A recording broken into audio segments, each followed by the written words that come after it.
So here's the thing. It seems like both anti-globalization happened both in United States and UK with the election for the US election, Trump winning the US election, and Brexit, because both coming from, you mentioned earlier about inequality driving, and then nationalism, xenophobia, something like that. Behind all this, there's also many issue concerning that there's probably economic background behind this. There's a bigger driver. It's not only merely a citizen choose to be, but it's actually the opinion is made by somebody or some institution. How true is this rumors, and what's your point of view about it? That's the first question. The second question is about ISIS. You mentioned ISIS as well. There's rumors as well that behind ISIS there is CIA and US. Is that true or? Okay. Yeah. So,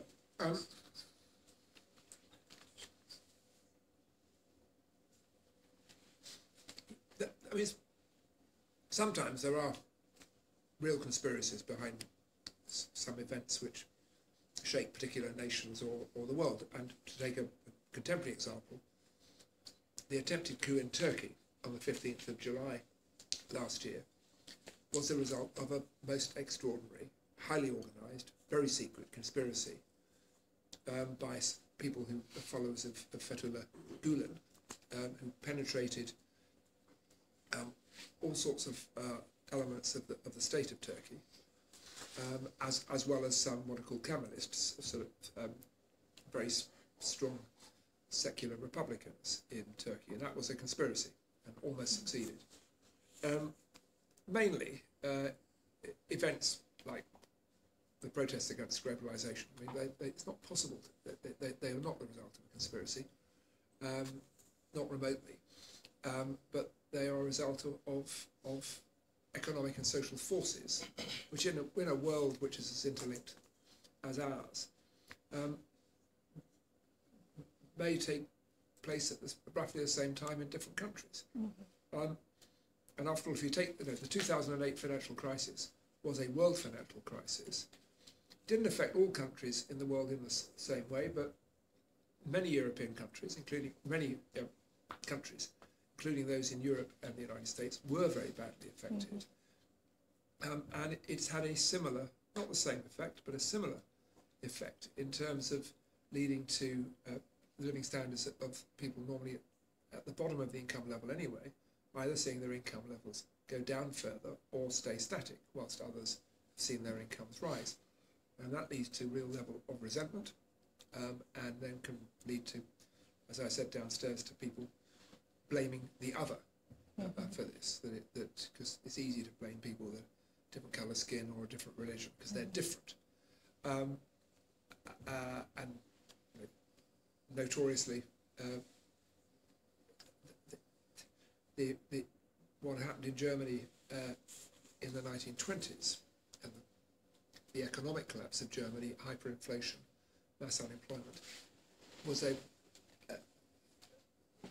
wonderful breeding ground for Nazism, where people were told that the reason for their problems was because of the other, it was because of other states who imposed reparations on them, and in that case it was because of the Jews, the Gypsies, and everybody else like that who were different.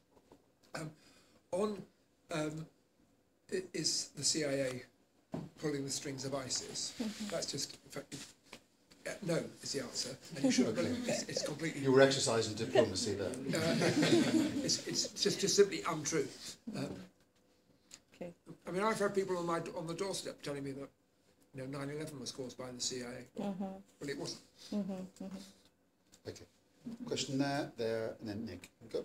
Firstly, thank you for your time walking up the stairs. Sorry, I suppose it's just to build on that point there, really.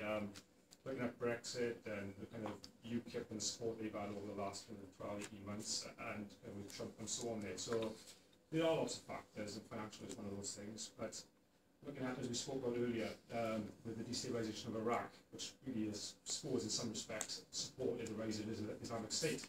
And we live in a world where probably that's the #1 fear of the Islamic State, is a growing fear constantly.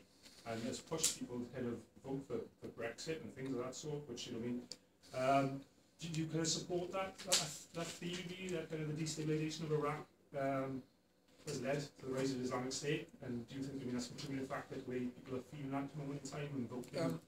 I think, well, there's no doubt, and Phil, you served in Iraq, there's no doubt that the actions we took and some of the actions we didn't take in Iraq with the military invasion in 2003 and subsequently has been one of the conditions which has led to the rise of Islamic terrorism in Iraq. I mean,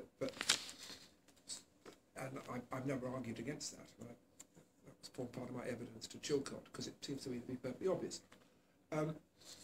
It's not the reason, for example, for the fundamental reason for the instability in Syria. Syria kept out of the Iraq war; its borders weren't touched, and the Syrian conflict has arisen because of a failure by Assad to deal with powerful political and social pressures within his own country, and the fact that the Alawites, his group, tribe, sect, are a minority, and they were keeping down the majority, which is Sunni. Just as in Syria, in Iraq, Saddam represented a minority there as Sunni, and they were keeping down the Shia and the Kurds.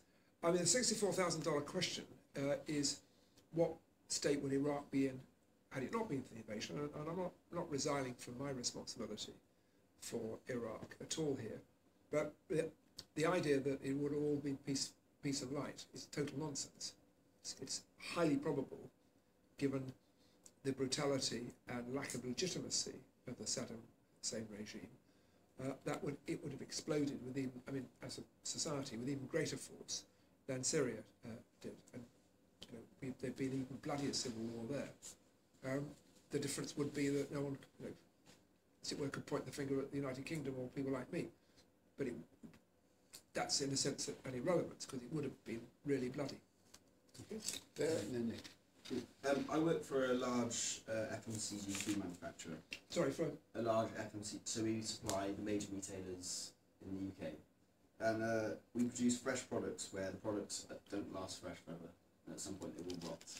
Now, export provides us really good growth strategy, because it's a new way to reach new customers in new borders. Now, in a post-Brexit, post-Trump area, with the potential breaking up the United Kingdom if Scotland choose to leave, how can we prepare businesses for that scenario, that new environment? I think, where do you export to?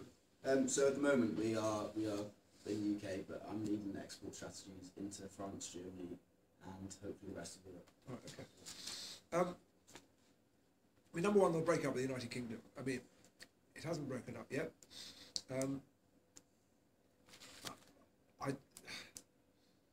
The problem with the SNP is that they have basically one policy. They've not been. It started quite well when they first